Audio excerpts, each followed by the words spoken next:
Sehingga banyak yang terjadi dalam kehidupan para alumni. Mereka lebih suka bekerja di kota besar. Mereka lebih suka bekerja di mana semua fasilitas ada. Sangat minim orang yang mau pergi ke tempat yang terpencil, tempat yang sunyi, mengabdikan diri mereka untuk banyak orang. Sangat sulit. Nah, nilai-nilai ini akan membentuk kita. Nanti saya coba menjelaskan teman-teman untuk melihat ke depan. Tapi sangat dipengaruhi dengan banyak hal. Nah, mari kita lihat. Teman-teman, ada 7 dosa sosial yang dikatakan oleh Mahatma Gandhi. Dia tulis yang pertama adalah apa? 1. Politik tanpa prinsip.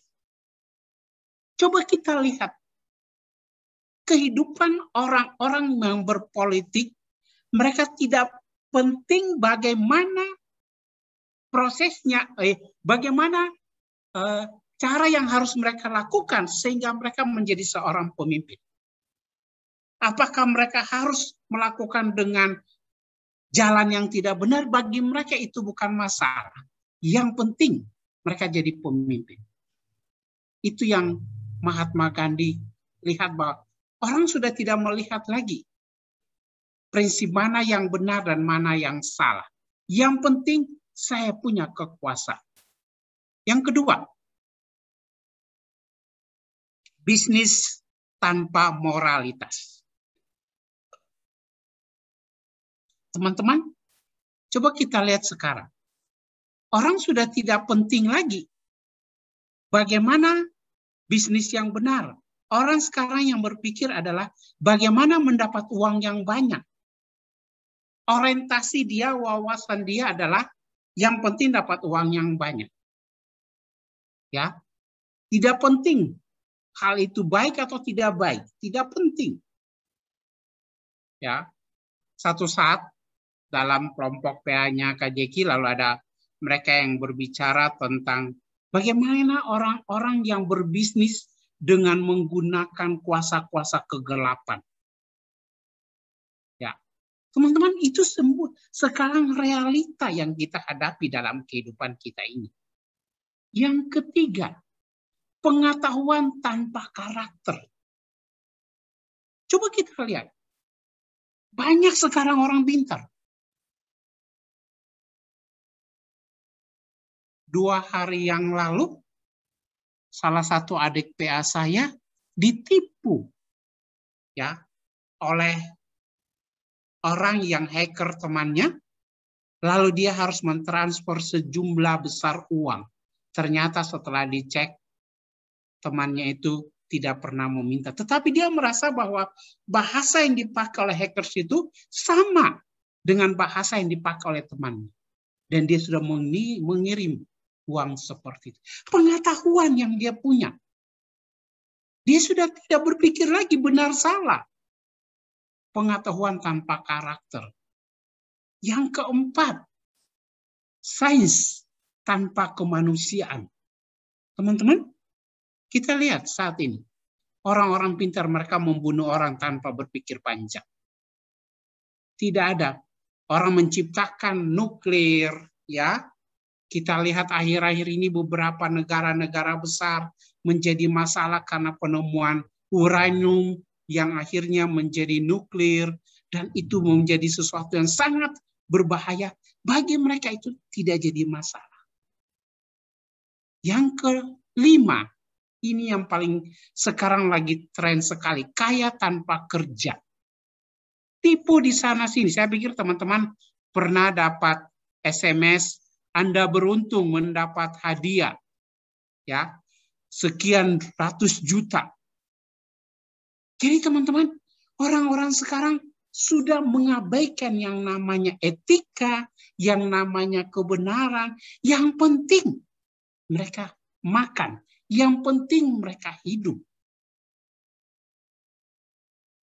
Yang keenam, kenikmatan tanpa hati nurani. Nggak pusing kamu menderita, yang penting saya bisa menikmati. Dan yang ketujuh, ibadah tanpa pengorbanan diri. Orang-orang mau nyaman saja, tidak mau bersusah-susah di dalam melakukan sebuah ibadah. Seharusnya keprihatinan seperti ini menjadi keprihatinan umat Allah bagi dunia ini. Pertanyaan sederhana sebelum kita lanjut. Apakah kita prihatin dengan kondisi yang terjadi hari ini? Atau kita menganggap, wah saya tidak mau pusing. Itu bukan urusanku. Mari kita lihat slide selanjutnya. Nah, teman-teman, kita coba lihat definisi daripada worldview.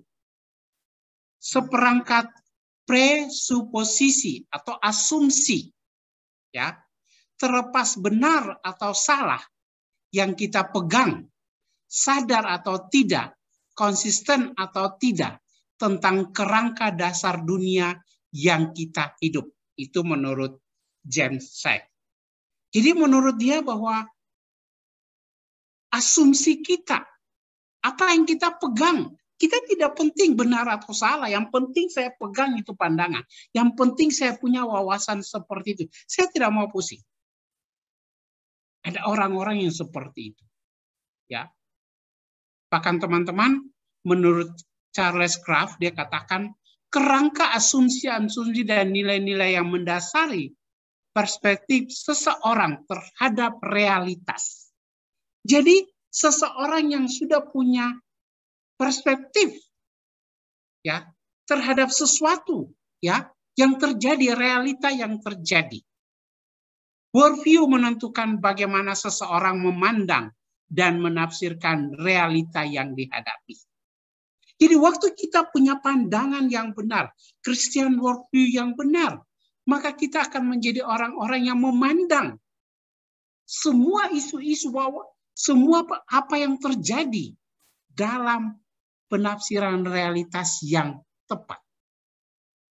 Benar atau salah, nyata atau semu, baik atau buruk, selanjutnya akan mempengaruhi sikap dan tindakan kita. Jadi tak kala kita punya sesuatu yang apakah itu benar, apakah itu salah, benar dalam standar kebenaran, bukan benar dalam standar relativitisme. Banyak orang punya pandangan relatif, tergantung cara pandang saya, tergantung saya di mana ada. Saya pikir itu sesuatu yang tidak bisa kita pertahankan. Yang kita harus lihat adalah pandangan benar itu berdasarkan firman Tuhan, Alkitab. Pandangan salah itu tak kala apa yang kita lihat, yang terjadi, wawasan yang kita punya, pandangan yang tidak benar itu. Waktu kita lihat ke dalam kebenaran firman Tuhan, dan itu tidak sesuai, sebenarnya harus kita berani tinggalkan. Maka dapat dipahami, worldview adalah kerangka berpikir atau kacamata untuk melihat segala sesuatu. Jadi waktu kita punya worldview yang benar, teman-teman, kita punya kacamata, kita punya kerangka berpikir. Worldview seseorang dipengaruhi oleh, nah teman-teman perhatikan, keluarga di mana kamu tinggal. Misalnya orang tua selalu mengatakan, belajar supaya kamu jadi kaya. Itu akan membentuk kamu. Saya harus belajar dan saya harus cepat kaya. Masyarakat di sekitar kita. Orang-orang yang barangkali berlomba, kompetitif dengan segala cara upaya yang penting.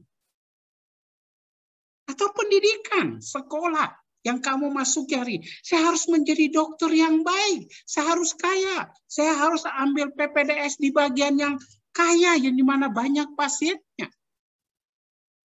Dan jangan salah teman-teman, agama pun juga bisa mempengaruhi banyak orang tentang worldview. Pertanyaan sederhana yang kedua, di mana PMK waktu menghasilkan alumni-alumni yang punya worldview yang salah?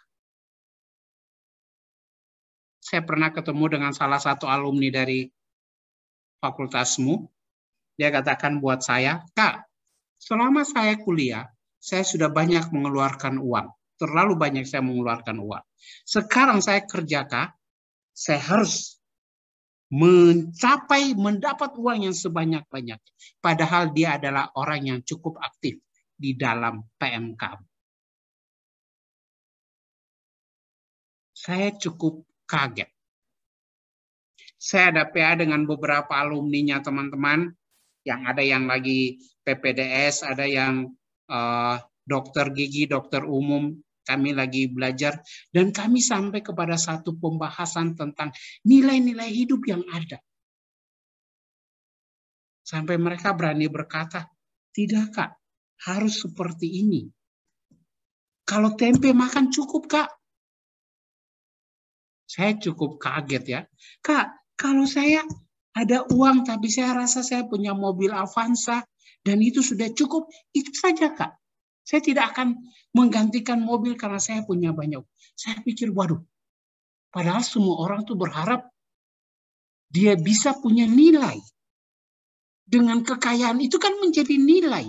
Kekayaan itu menjadi orang menilai kita, menghargai kita. Tapi mereka enggak kok Kak. Kalau memang dengan motor saya bisa jalani tempat itu dengan aman, kenapa tidak? Kenapa saya harus ganti mobil? Saya kagum dengan orang-orang yang punya pandangan seperti itu. Ya, jadi dia punya kerangka berpikir atau kacamata untuk melihat segala sesuatu. Dia melihat kekayaan itu bukan sesuatu yang dia kejar. Tapi yang dia kejar adalah bagaimana dia berkenan di hadapan Tuhan.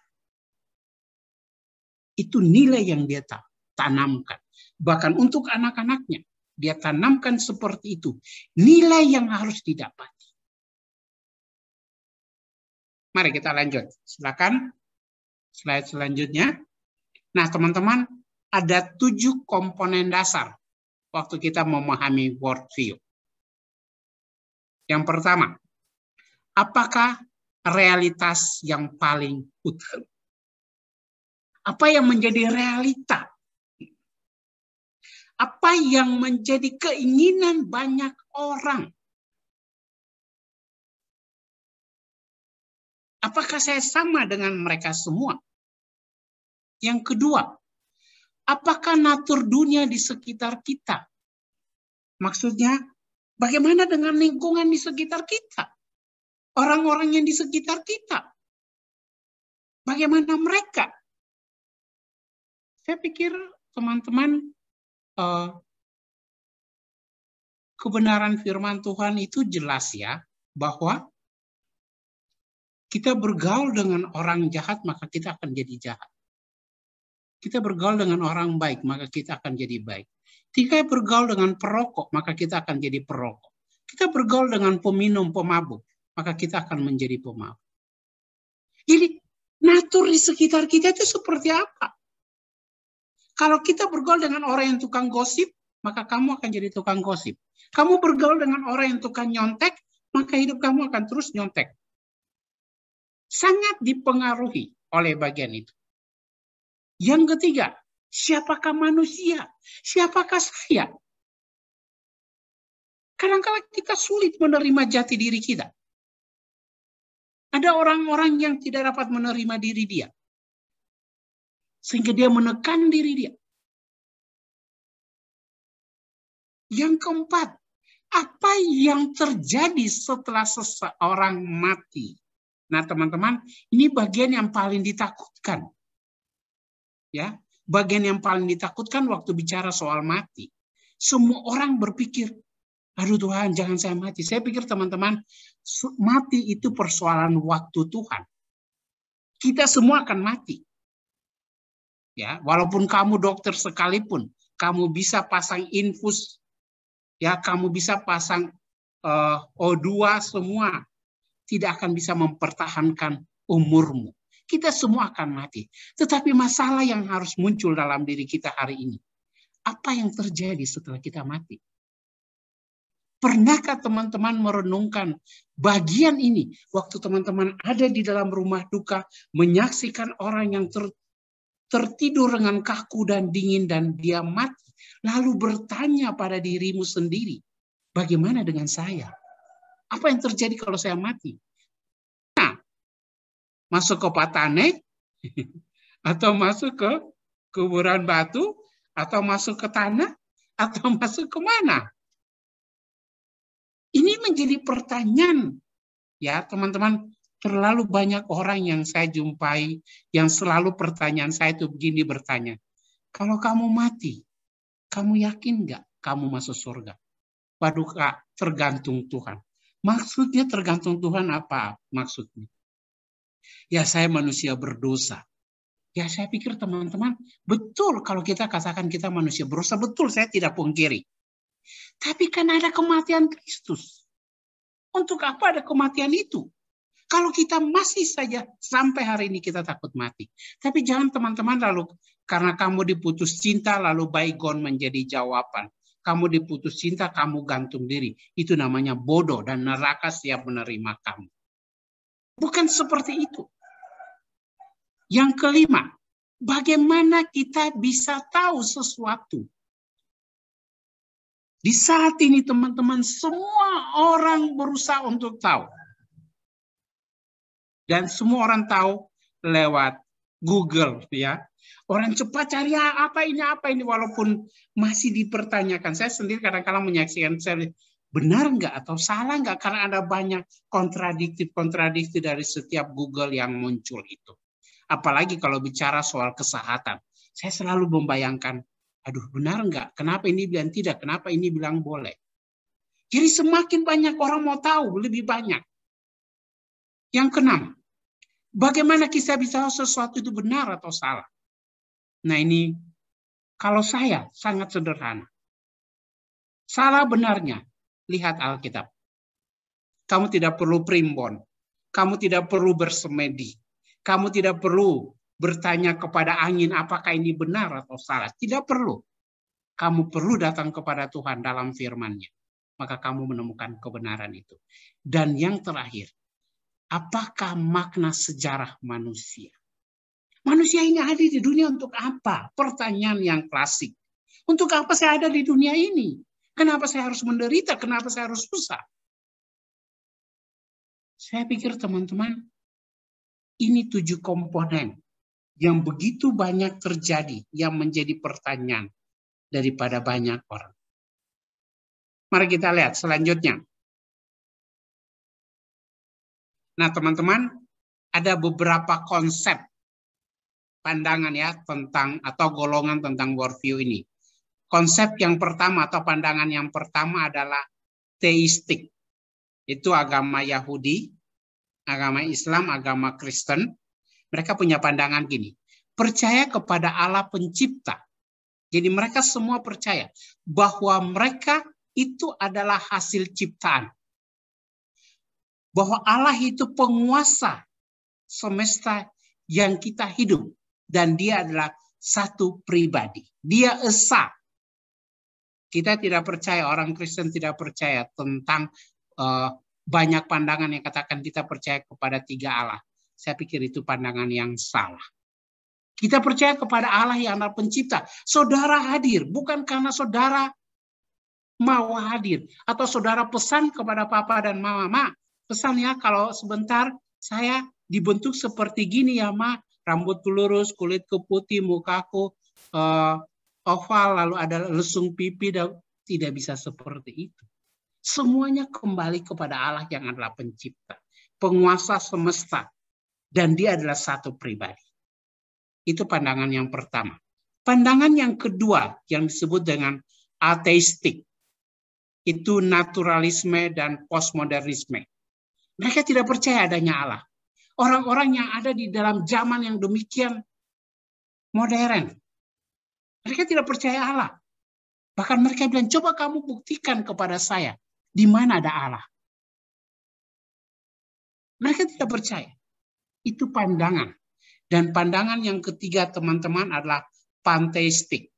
Itu Buddha, Hindu, Kao, Shinto, New Again Movement. Percaya adanya roh semata yang tidak berpribadi. Jadi mereka menyadari bahwa ada roh semesta yang tidak berpribadi. Itu 3 pandangan dalam worldview. Mari kita lanjut. Silakan. Nah, teman-teman bagaimana kita membahas. Jadi kali kita sudah punya wawasan ya tentang worldview tadi, sudah punya pandangan tentang worldview. Nah, sekarang bagaimana kita membangun worldview? Bagi orang Kristen, worldview adalah didasarkan pada Alkitab. Jadi kekuatan kita untuk memahami akan semua pandangan itu, kita kembali ke dalam Alkitab. Karena itu sangat penting untuk tidak sekedar, nah ini cukup berat, sekedar membaca Alkitab. Berbicara tentang firman Tuhan, mengutip ayat-ayat firman Tuhan, tetapi bagaimana itu mempengaruhi pikiran kita. Jadi teman-teman, jangan sampai kita hanya baca atau kita mengutip dalam WA kita mengutip bagian firman Tuhan. Tapi bagaimana bagian itu mempengaruhi. Pujian yang tadi itu menarik, pujian yang pertama. Sebab Tuhan baik. Betulkah teman-teman merasakan kebaikan Tuhan? Betulkah waktu kita sementara berjuang membangun masa depan untuk meraih cita-cita kita dengan berbagai macam tantangan yang kita hadapi, apakah kita tetap mengakui bahwa Allah itu baik? Itu sangat dipengaruhi oleh worldview kita. Sangat dipengaruhi oleh apa? Alkitab yang kita punya. Hingga mempengaruhi pandangan hidupnya. Karena itu kita perlu mempelajari dengan tekun firman Tuhan. Bible study. Persistent Bible study. Dan juga membaca buku-buku yang membentuk pandangan Kristiani kita. Jadi teman-teman, saya pikir bahwa dengan kita punya 66 kitab ini, ya 66 kitab ini teman-teman, orang belajar di sekolah teologi itu 8 semester cuma bahas ini saja 66 kitab. Itu tidak selesai-selesai. Ya. Kan ada begitu banyak hal yang harus kita pahami. Ada begitu banyak hal yang harus kita lihat di dalam sisi kebenaran itu. Bukan dari sisi prinsip-prinsip hidup bermasyarakat, budaya. Tidak, kita harus kembali. Jadi harusnya teman-teman, hidup kita ini sumbernya kembali ke firman Tuhan. Budaya kembali ke firman Tuhan. Masa depan kita kembali ke firman Tuhan. Itu worldview yang benar. Kalau kita tidak melihat kepada kebenaran firman Tuhan, maka kita punya pandangan yang salah tentang apa yang sementara kita hadapi. Mari kita lanjut. Nah, teman-teman lihat. Ini garis besarnya yang saya mau bagikan bagi teman-teman. Ya, ada 4 hal yang kita mau lihat. Garis besar, ada beberapa bahaya yang mengancam dunia masa kini. Ini dari bukunya John Stott, ya, isu-isu global. Dia katakan yang pertama dari segi moral. Teman-teman sadar ancaman nuklir? Kita lihat sangat berpeluang besar terjadi ancaman ini. Yang kedua, apa yang kita lihat? Kerusakan lingkungan hidup dan energi. Teman-teman, kita sadar bersama, semakin hari bumi ini semakin panas. Ya, semakin hari semakin panas. Karena kerusakan alam ini semakin berbahaya. Kita lihat satu saat energi kita habis, energi bumi ini habis, orang mulai berpikir seperti apa. Bahan bakar, minyak, dan itu habis, akan jadi seperti mana. Ini isu yang berkembang. Yang ketiga, ketimpangan ekonomi utara dan selatan, pemerataan kesejahteraan. Teman-teman lihat saja di dalam dunia kita ini terjadi. Ada negara-negara yang sangat miskin sekali. Tapi ada negara-negara yang sangat kaya. Negara-negara yang sangat makmur. Tapi ada negara-negara yang kita tidak usah sampai ke luar negeri. Lihat di Indonesia. Ada daerah-daerah yang sangat miskin. Daerah-daerah yang kaya ada. Kadang-kadang saya bertanya seperti ini. Teman-teman siap enggak untuk pergi ke daerah yang miskin sekali? Aduh Kak, janganlah Kak. Kasihan kalau saya pergi ke sana, saya makan apa? Nanti, aduh, saya tidak siap. Teman-teman, ini yang terjadi. Yang keempat, pelanggaran hak asasi. Kita lihat sekarang, apa-apa sedikit orang bawa kepada hak asasi, pelanggaran hak asasi. Nah, bagaimana kita melihat sisi itu sebagai orang Kristen, sebagai anak Tuhan? Apakah kita juga akan merusak alam ini? Apakah kita akan membuat terjadinya kesenjangan, tidak pemerataan kesejahteraan? Ya, saya hidup di kota saja deh, biar saja orang di kampung. Apakah seperti itu? Nah, lihat. Dari segi sosial, alienasi, ya, keterasingan. Teman-teman, sadar atau tidak sadar, ada orang-orang yang belum terjangkau oleh listrik. Ada orang-orang yang mau jalan sampai ke kota, beberapa kali saya lihat di dalam televisi. Ada orang-orang yang mau jual hasil buminya, mereka harus berjalan melalui gunung-gunung, melalui sungai, lembah, baru mereka sampai di pasar. Itu pun lebih dari 1 hari. Jadi kita lihat teman-teman, ada daerah-daerah yang keterasingan. Yang selanjutnya, masalah lapangan kerja dan pengangguran yang berkepanjangan. Halo teman-teman, ini menjadi tantangan yang cukup besar saat ini. Pengangguran demikian banyak. Dengan COVID yang berkembang dan belum selesai sampai hari ini. Kita lihat, banyak orang yang mengalami PHK. Banyak orang yang mengalami kesulitan. Yang ketiga, dari segi sosial, hubungan industrial. Kita lihat bagaimana hubungan antara perusahaan-perusahaan yang ada. Ada yang semakin berkembang, ada yang semakin hancur dan tutup. Masalah rasial, kekerasan rasial yang tak terduga-duga, masalah kemiskinan, itu masalah sosial yang sementara terjadi di bawah kolong langit ini. Nah, kita lihat yang selanjutnya, apalagi segi moral, masalah pria dan wanita. Teman-teman, kita lihat hari ini sudah tidak ada etika lagi. Mau bicara apapun, udah bebas. Mau berpakaian seperti apapun, orang tidak pusing. Ya, di negara-negara tertentu, orang bisa telanjang, bagi mereka itu biasa. Ya, nah kita lihat ini masalah.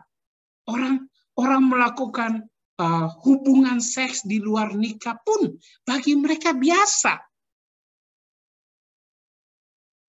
Saya pikir inilah yang menjadi masalah bagi kita. Perkawinan dan perceraian. Orang-orang yang menikah karena sudah panjar duluan. Ya, sudah hamil dan harus menikah. Banyak cara-cara ini yang dipakai. Teman-teman, saya ingatkan bagi teman-teman. Cara-cara ini yang banyak dipakai oleh orang-orang yang mau membawa kekristenan ke dalam kehancuran. Prinsip mereka adalah pacari, hamili, nikahi. Itu prinsip yang mereka bangun. Jadi pacaran dengan orang Kristen sebanyak-banyaknya. Hamili dia. Setelah itu nikahi. Kalau dia tidak mau nikah, dia malu sendiri. Dia tidak mau nikah, dia punya tanggung jawab terhadap anak. Terpaksa. Banyak orang Kristen yang hilang akal sehat. Dan ini yang lagi berkembang akhir-akhir ini. Sejak COVID. Perceraian yang demikian banyak. Bagaimana orang Kristen melihat sebuah pernikahan? Boleh nggak orang bercerai? Kalau sudah tidak sesuai lagi, apakah kita harus mempertahankan? Saya selalu bilang buat semua orang, saya tidak setuju adanya perceraian. Apapun bisa diselesaikan. Aborsi.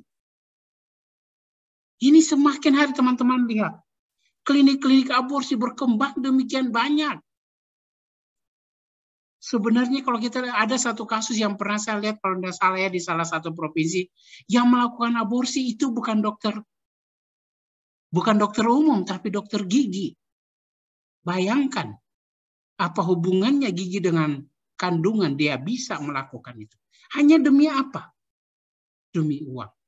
Dan hal yang selanjutnya, homoseksual yang berkembang demikian besar. Ya. Kita sadari semuanya itu. Lesbian yang terus bertambah banyak. Transgender yang terus bertambah banyak. Jadi teman-teman, ini masalah secara moral. Dan yang keempat, dari segi spiritual. Teman-teman, meluasnya materialisme. Orang-orang sekarang membangun hidup mereka dengan apa? Sebanyak-banyaknya punya kekayaan. Pertanyaan sederhana, apakah kekayaan kamu itu akan dibawa ke kuburanmu? Betul, kamu butuh makan, saya setuju. Kamu butuh rumah, saya setuju. Kamu butuh kendaraan, saya setuju. Saya tidak bilang itu tidak boleh. Tapi jangan sampai. Matius katakan apa? Di mana hatimu berada, di situ hartamu berada. Hati kita dengan harta itu sangat dekat. Makanya jangan kaget, lihat orang-orang kaya susah tidur. Supaya mereka tidur, punya satpam di rumah, jaga, awasi, supaya mereka tidur dengan nyenyak. Orang-orang yang mengejar kekayaan sedemikian banyak. Ya. Dan yang terakhir teman-teman, hilangnya kepekaan terhadap realita yang transenden. Kita sudah tidak peduli lagi dengan orang. Apakah kita peduli dengan teman-teman PMK kita waktu mereka ada dalam masalah? Sorry, saya juga punya masalah, maaf ya, saya tidak bisa tolong. Hilang kepekaan seperti itu. Nah, ini sebuah realita yang terjadi, ya. Segi spiritual kita tidak peka lagi. Ya. Saya ada PA dengan salah satu alumni kalian yang sudah spesialis. Lalu saya bilang bagi dia, kami lagi belajar minggu lalu, hari Rabu kemarin, hari Kamis kemarin, saya bilang, waktu kamu menyaksikan orang-orang yang kurang, orang-orang yang tidak punya, orang-orang yang secara sosial, mereka tersingkirkan, apa tindakan iman kamu yang kamu lakukan? Kami sementara menggali kitab Yakobus. Ada perbedaan dalam Yakobus pasal 2. Ada perbedaan antara kaya dan miskin. Perlakuan kita kepada orang kaya berbeda dengan perlakuan kita kepada orang miskin. Teman-teman, hilangnya kepekaan. Pertanyaan saya, di mana orang-orang yang percaya itu? Di mana kekristenan itu? Di mana kebenaran yang kamu tahu itu? Ini 4 poin besar yang kita lihat. Di mana kita harus menerawang itu. Dan apa tindakan kita terhadap situasi seperti itu. Ya, worldview kita sebagai orang anak Tuhan. Apa yang harus kita lakukan? Apakah kita harus tetap saja melakukan aborsi? Beberapa orang yang saya layani, ya, yang berjuang mati-matian untuk tidak mau aborsi, tapi orang tuanya bilang tidak, saya tidak mau malu, harus aborsi. Beberapa orang yang saya layani, teman-teman, di mana kehidupan orang percaya? Di mana tanggung jawab kita? Di mana worldview? Christian worldview kita, pandangan tentang kita. Semua situasi yang terjadi. Nah, mari kita lihat. Lanjut. Belajar menjadi kritis dan juga terbuka untuk dikritisi. Dan juga mempelajari pengalaman hidup. Peringatan yang penting bagi kita bahwa aktif di gereja atau persekutuan tidak menjamin memiliki Bible worldview. Teman-teman, Ini sebuah ketegasan yang cukup besar, yang berat. Apakah kita yang aktif di persekutuan ini menjadi jaminan bahwa kita punya biblical worldview yang benar? Apakah kita yang jadi MC, pengkhotbah, pemusik, pengurus, pendamping, apakah kita punya worldview yang benar? Contoh yang Alkitab katakan teman-teman, lihat di dalam Markus pasal 10 ayat 17 sampai 22. Seseorang yang datang kepada Kristus dan dia katakan, oh seorang muda yang kaya, saleh. Dia datang kepada Kristus. Dia katakan dia sudah taat melakukan hukum Taurat. Dia datang kepada Tuhan dengan antusias supaya Tuhan melegitimasi dia. Tapi Tuhan minta sesuatu dari dia apa? Jual hartamu lalu ikut aku. Dia pulang, dia balik tinggalkan Tuhan. Karena kekayaan itu menjadi Tuhan dia. Kekayaan itu menguasai seluruh hidup dia. Padahal dia tadi katakan dia orang yang saleh. Makanya poin yang tadi saya katakan buat teman-teman. Sudah tidak ada kepekaan lagi. Kekristenan hilang fungsinya. Di mana itu garam? Di mana itu terang? Katanya orang Kristen harus menjadi terang dan garam. Menjadi terang berarti menerangi yang gelap. Menjadi garam berarti mengurangi terjadinya pembusukan. Tetapi kekristenan sama. Melakukan korupsi, melakukan hal-hal yang tidak benar. Apa yang harus kita bilang sama Tuhan? Sorry Tuhan, saya hilaf. Apakah seperti itu? Sorry Tuhan, saya lemah.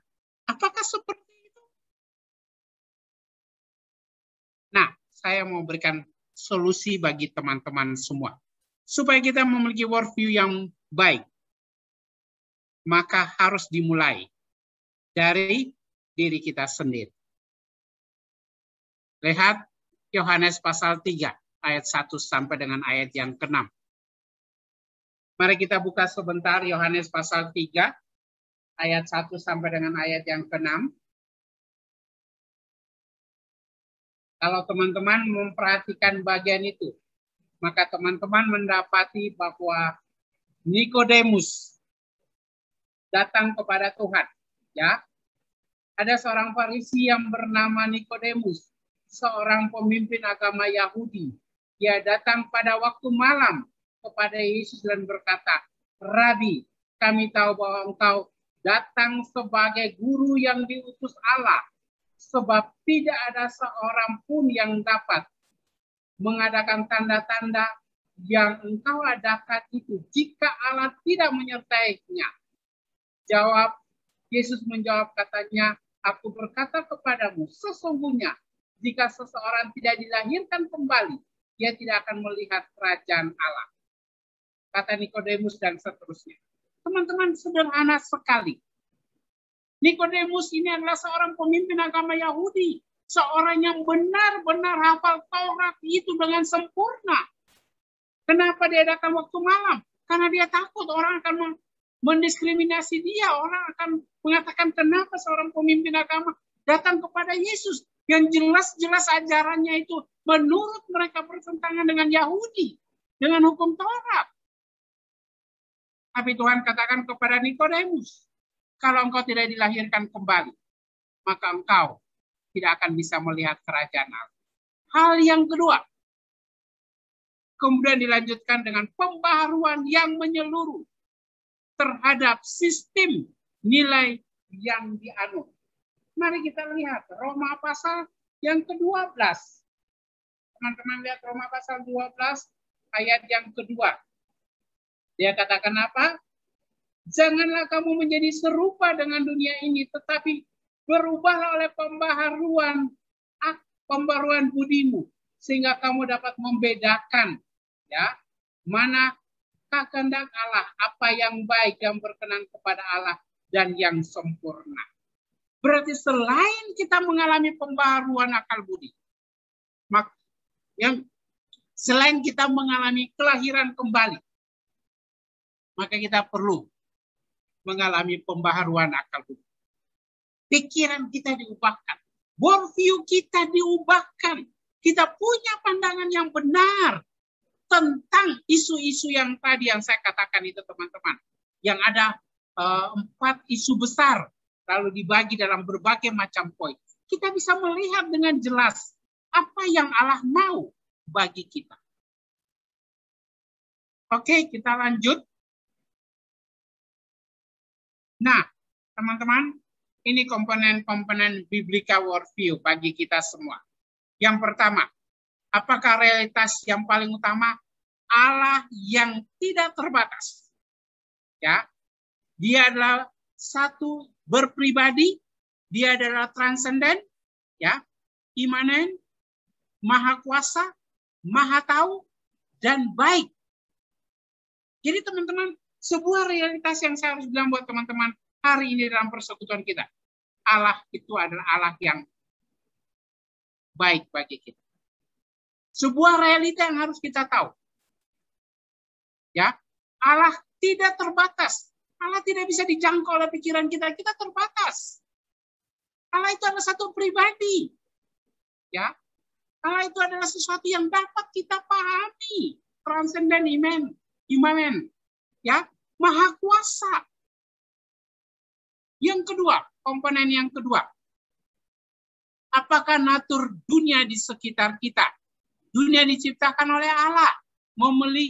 Allah yang memiliki dunia ini. Keteraturan. Coba teman-teman lihat di dalam Kejadian pasal 1. Semua mulai dengan keteraturan. Ya. Lalu apa yang terjadi dengan dunia ini? Ya.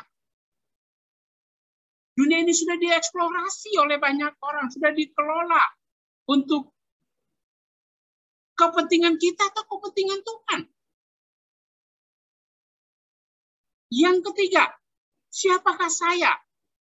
Manusia yang diciptakan segambar dengan rupa Allah. Ya, kita yang harus bersosialisasi, kita yang memegang mandat budaya, kita yang jatuh ke dalam dosa. Kamu tidak bilang bahwa kamu tidak berdosa. Kamu adalah manusia yang berdosa. Aplikasi bagian ini adalah penghargaan terhadap sesama manusia. Saudaraku yang kekasih, kamu berharga di mata Tuhan. Jangan menyalahkan diri kamu. Seberapa buruk ya keadaannya, ya, kesadaran dan keterbatasan manusia sebenarnya hebat, ya, kemampuannya. Kita punya kemampuan yang sangat luar biasa. Oke, kita lihat komponen biblika worldview yang keempat. Apa yang terjadi setelah mati? Nah, ini yang tadi saya ulang tadi, ya. Masuk surga atau neraka. 1 Yohanes 5 ayat 11 dan sampai 13. Barang siapa memiliki anak, dia memiliki hidup. Barang siapa tidak memiliki anak, dia tidak memiliki hidup. Berarti ini mau mengidentifikasi teman-teman. Waktu kamu percaya, maka kamu memiliki sebuah kepastian. Tidak usah takut. Pernah terjadi sebuah kasus, seorang alumni Fakultas Kedokteran, besok dia mau wisuda, lalu dia pulang, dia nyebrang, waktu dia nyebrang langsung ditabrak mobil dan dia meninggal. Besoknya dia tidak bisa wisuda. Teman-teman, hidup kita ini akan berakhir pada kematian. Kematian itu akan menentukan kita. Kita punya worldview seperti apa terhadap kematian itu? Waduh, kalau saya mati, saya masuk kemana? Saya pikir waktu kamu percaya, kamu punya sebuah jaminan. Yang kelima, bagaimana kita bisa tahu sesuatu? Manusia diciptakan dengan kemampuan rasional oleh Allah. Halo, saya mau katakan kepada teman-teman yang berprestasi, teman-teman yang punya kemampuan intelektual yang baik, jangan pernah berkata bahwa kemampuan saya itu asal dari saya. Ya, saya pintar karena saya tekun. Halo, itu adalah pemberian Tuhan. Itu Tuhan yang ciptakan. Bagaimana kita bisa tahu sesuatu itu benar atau tidak, teman-teman? Di sini saya coba mengajarkan kita kembali. Mari kita kembali kepada firman Tuhan. Kita lihat contoh. Keluaran pasal 20 ayat 1 sampai 17 yang berbicara soal hukum Taurat. Bagaimana orang Israel diberikan aturan supaya mereka menjadi orang bangsa pilihan yang taat kepada aturan. Standar moral kekristenan kita adalah firman Tuhan. Bukan berdasarkan pendapat orang banyak. Relatif teman-teman pendapat orang banyak itu bisa benar. Tapi firman Tuhan tidak pernah salah. Yang ketujuh, apa makna sejarah manusia untuk mengetahui rencana Allah? Saudaraku, mari kita pahami. Allah sudah punya rencana yang istimewa bagi kamu. Allah sudah punya rancangan masa depan terhadap kamu. Kamu akan jadi dokter seperti apa? Dokter gigi seperti apa? Psikolog seperti apa? Perawat seperti apa? Dokter hewan seperti apa, dan seterusnya. Kamu akan menikah dengan siapa? Allah sudah punya rencana. Kamu akan jadi seperti apa? Ini yang harus kita bangun.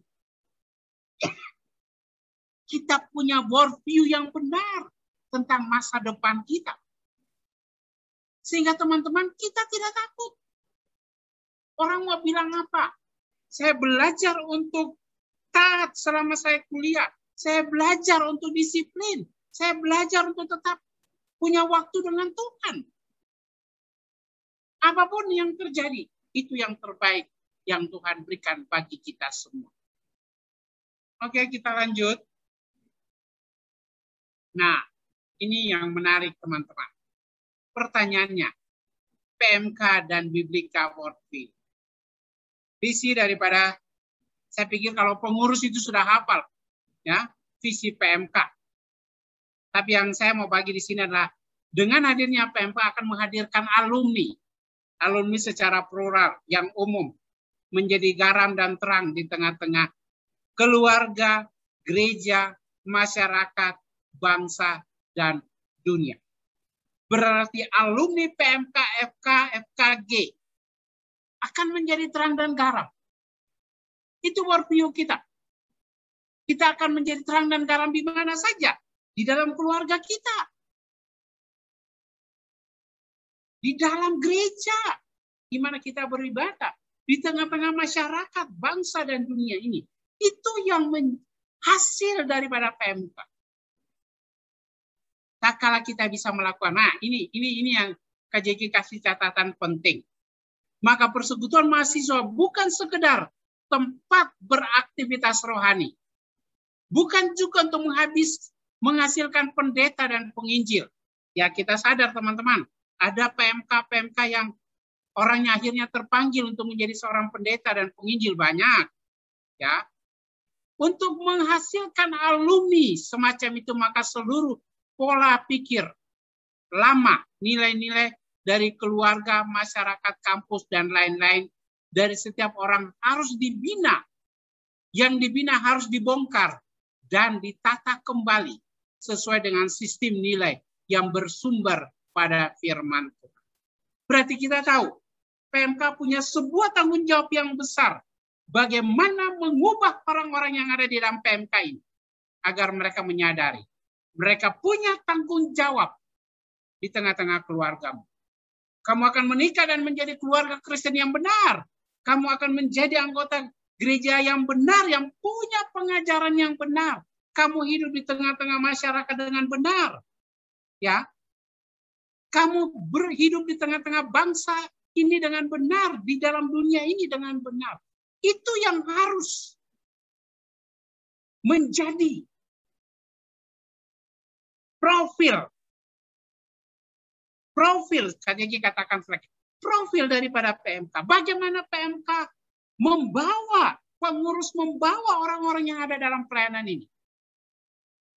Sehingga waktu kamu melihat orang-orang yang kamu bina, mereka menjadi dokter yang bermisi, dokter gigi, psikolog, dokter hewan yang bermisi, perawat yang bermisi, maka kita katakan, inilah profil PMK. Tanggung jawab yang tidak mudah, teman-teman pengurus, teman-teman pendamping.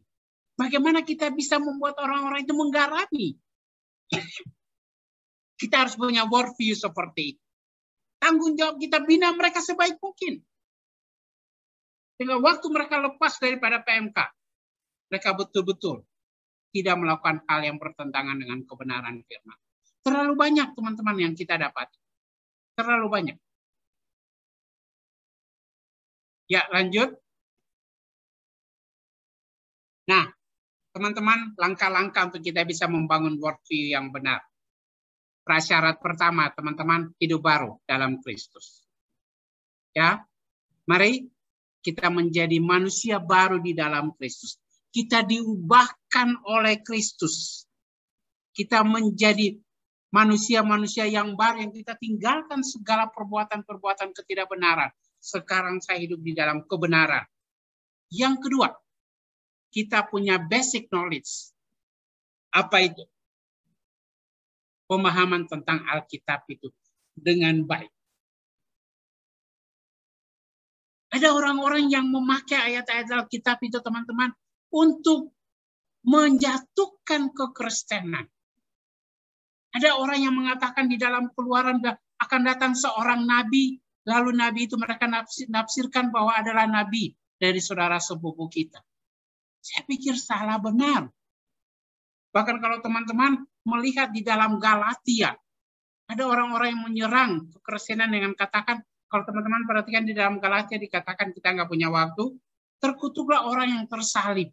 Jadi kamu punya Tuhan, kamu tersalib. Padahal kalau kalian baca konteksnya, tidak seperti itu. Makanya kita punya basic knowledge yang benar tentang Alkitab itu baik. Iman percaya kita. Ya, jangan sampai kita hanya punya pemahaman, oh saya rajin ke gereja, saya rajin melayani, saya jadi MC, pemusik, pengurus dan semua, maka saya sudah punya tiket masuk surga. Saya pikir salah. Tiket masuk surga bukan karena kamu punya aktivitas rohani. Tapi tiket masuk surga karena kamu sudah percaya kepada Kristus. Satu-satunya Tuhan dan Juru Selamat kamu secara pribadi. Melayani adalah ucapan syukur kamu kepada Tuhan yang sudah menyelamatkan kamu. Dan yang kedua adalah utang kamu karena kamu sudah menerima keselamatan. Kamu berutang kepada orang-orang yang belum selamat. Kita punya basic knowledge yang benar. Yang ketiga, basic tools yang benar, skill menafsir Alkitab. Ya, ya penting teman-teman, karena saya pikir teman-teman kalian sering berkhotbah, ya. Di jam doa kalian sering berkhotbah, perlu penafsiran yang benar, jangan sampai kalian mengajar yang salah. Yang tiga, support, basic disciple, yaitu apa?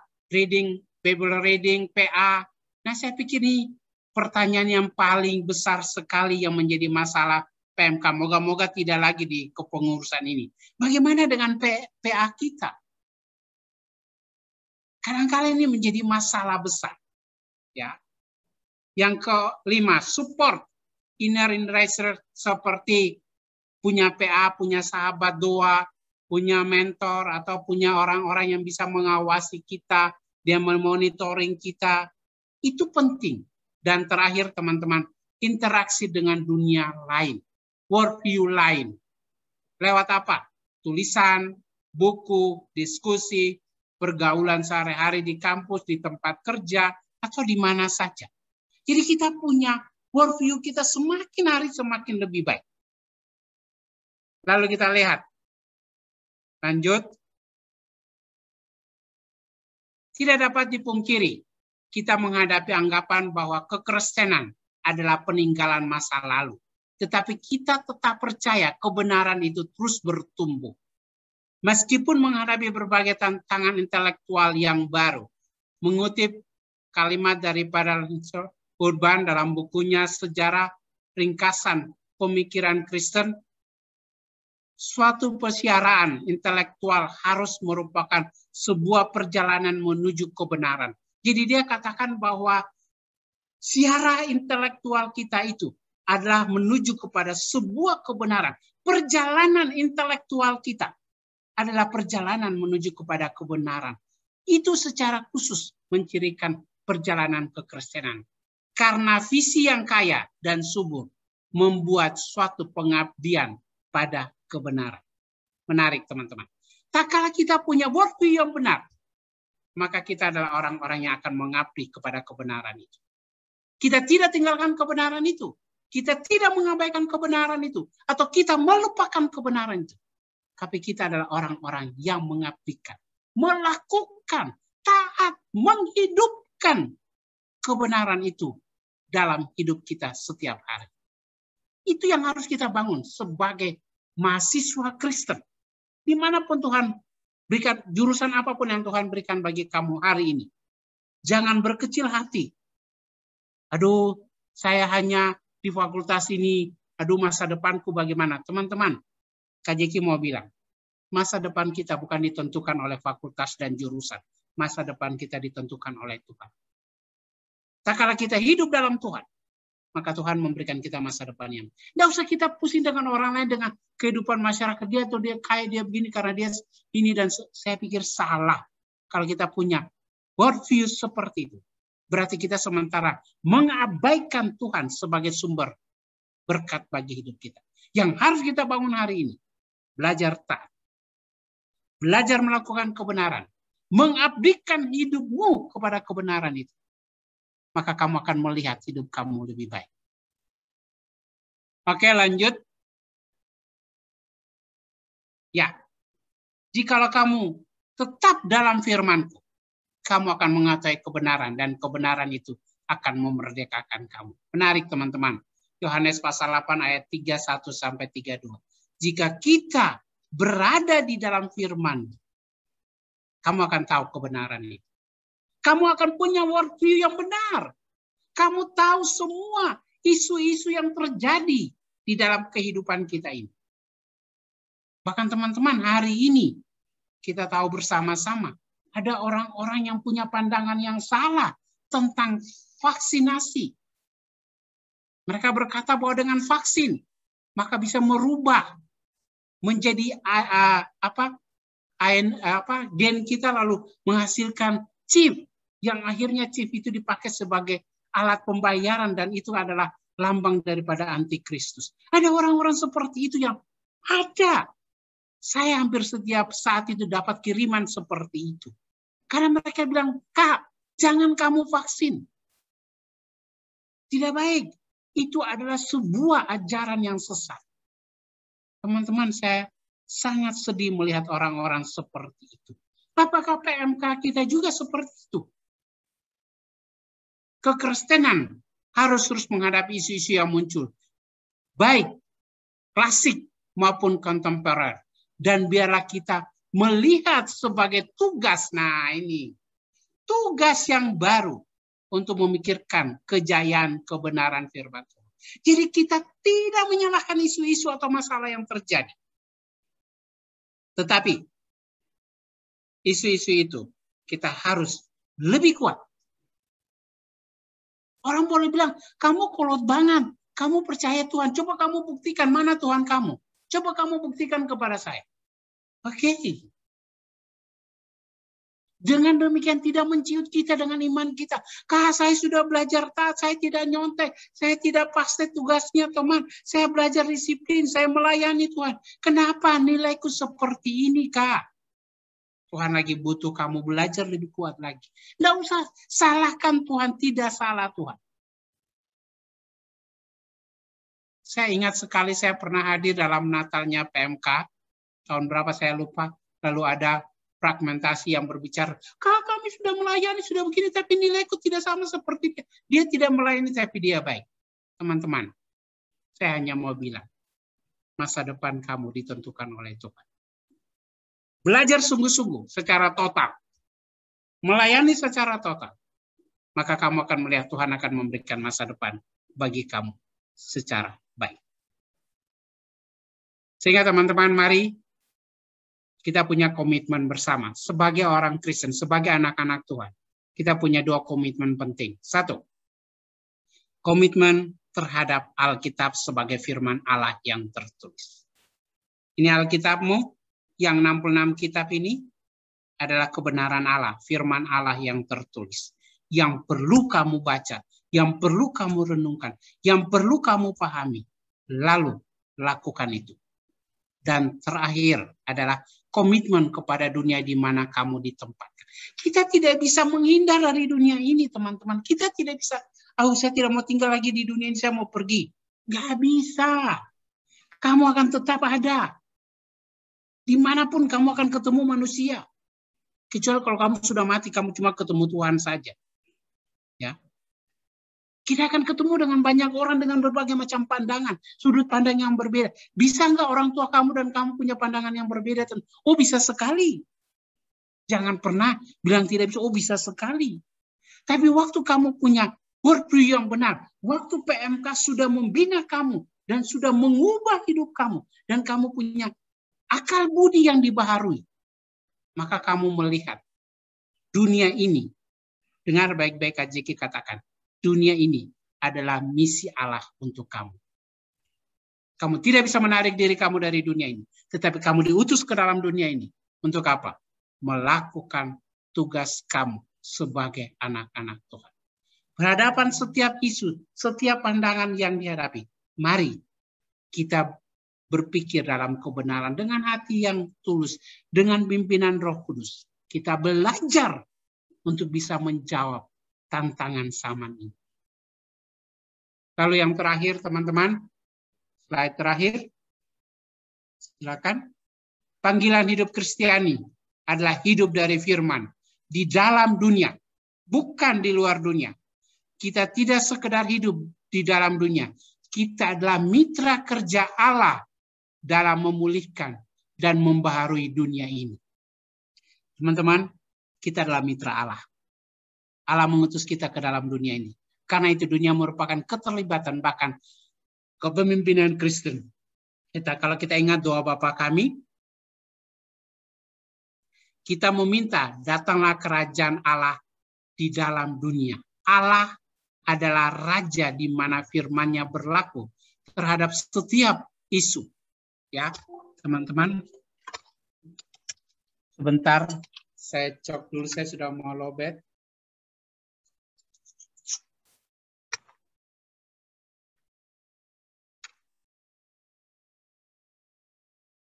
Sebentar.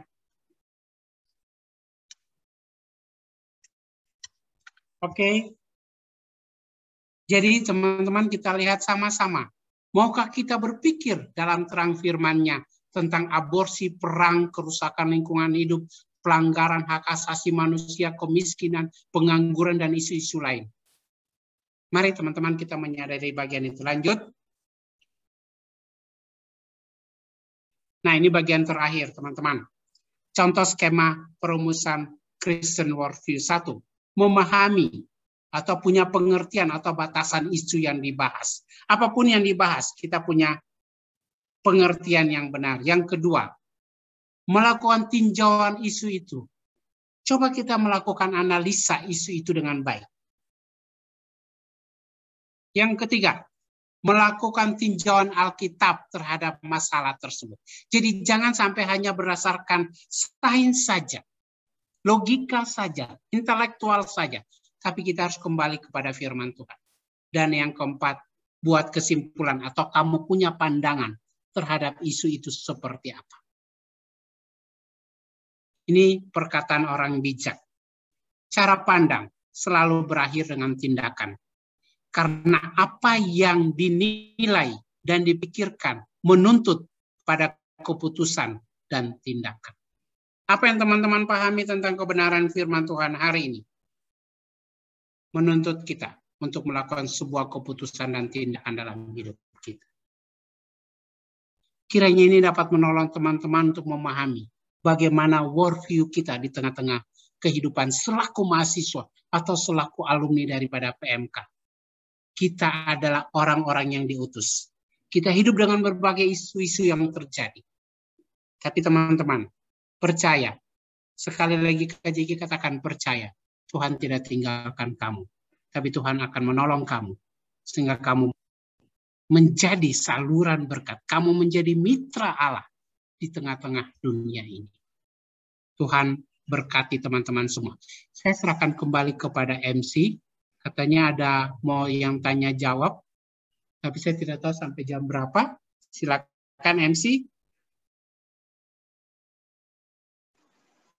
Ya, terima kasih kepada Kak Jeki yang telah memberikan sharing firman Tuhan. Baik kakak-kakak dan teman-teman, saat ini kita akan membuka sesi diskusi atau tanya jawab kepada kakak-kakak dan teman-teman yang ingin bertanya. Silakan untuk raise hand atau menuliskan pertanyaan di kolom chat.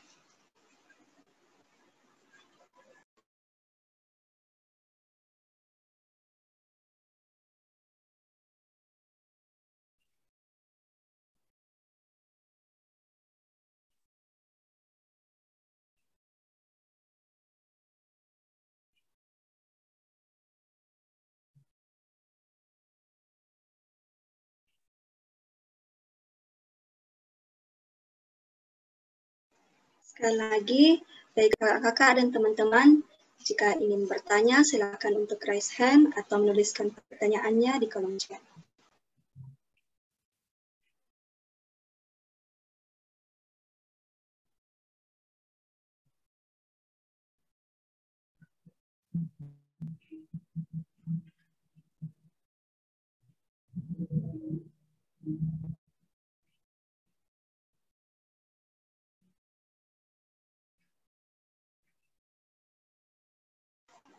Oh iya Kak, jadi ada pertanyaan masuk di saya. Pertanyaan itu, bagaimana harusnya kalau menurut Kak Jeki, cara kita sebagai orang Kristen untuk melihat isu terkait Palestina dan Israel yang saat ini marak sekali dibicarakan. Karena kalau kita lihat di luar sana, banyak orang yang memihak sisi satu dan sisi lainnya. Kalau kita sendiri harusnya bagaimana, Kak? Kalau saya berpikirnya sederhananya gini, sebagai anak-anak Tuhan. Kita tidak boleh berpihak kepada salah satunya. Tapi kita harus melihat dua-duanya dari sisi yang seperti apa. Kalau saya, kadang-kadang saya merasa ada keberpihakan yang tidak seimbang. Kalau saya lihat, ini disalahkan, ini yang ini yang disalahkan, ini yang dijustifikasi, ini yang dibenar.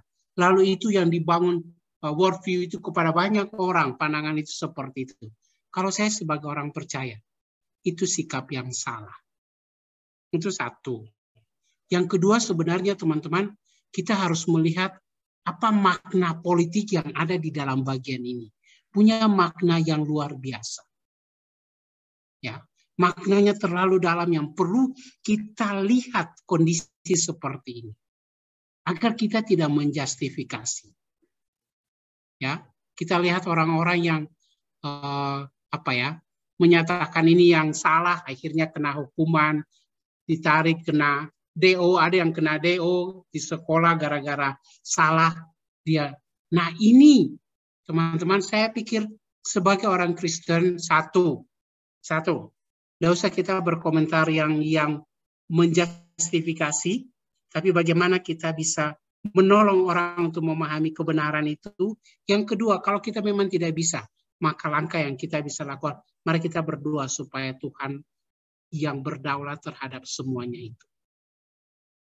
Karena kalau ini tidak ditolong, ini punya dampaknya terlalu luas nanti, sangat luas. Saya sangat takut dengan kondisi seperti ini. Bayangkan cuma 11 hari itu sudah meninggal 200 orang lebih. Pada satu sisi.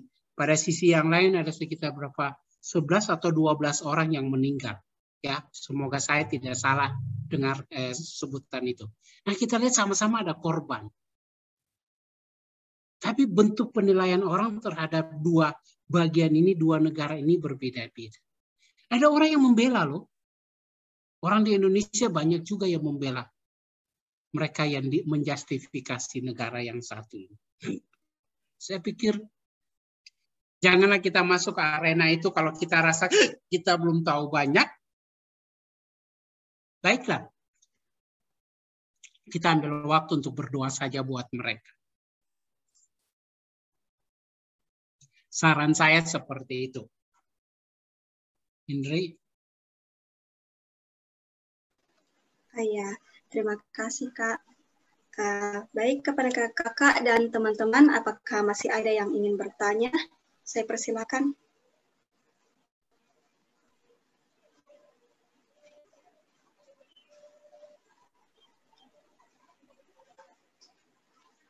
Ya, jadi jika tidak ada lagi yang ingin bertanya, saya persilakan kepada Kak Jeki untuk memimpin kita dalam doa penutupan pemberitaan firman. Mari kita berdoa. Bapa di sorga, kami sadar bahwa kami masih ada di dalam dunia ini. Ada begitu banyak isu-isu yang berkembang di sekitar kami, baik di dalam pendidikan kami, di tengah keluarga kami, di tengah masyarakat, gereja, berbangsa dan bernegara. Tuhan, biarlah kebenaran firman Tuhan hari ini akan menolong kami semua, dapat membawa kami semua untuk bagaimana kami punya worldview Kristen yang benar. Kami punya pandangan yang benar, kami punya tindakan yang benar terhadap semua isu yang berkembang sampai hari ini.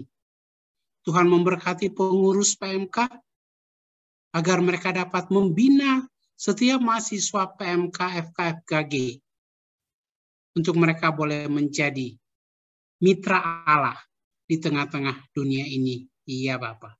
Terima kasih Bapak untuk kebaikan-Mu bagi kami di sore ini. Lalu hanya di dalam nama Tuhan Yesus kami berdoa. Amin. Serahkan kembali.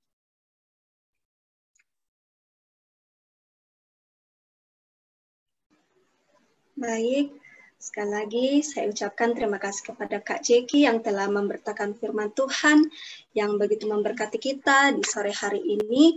Kiranya Tuhan selalu menyertai Kak Jeki dalam setiap langkah kehidupan.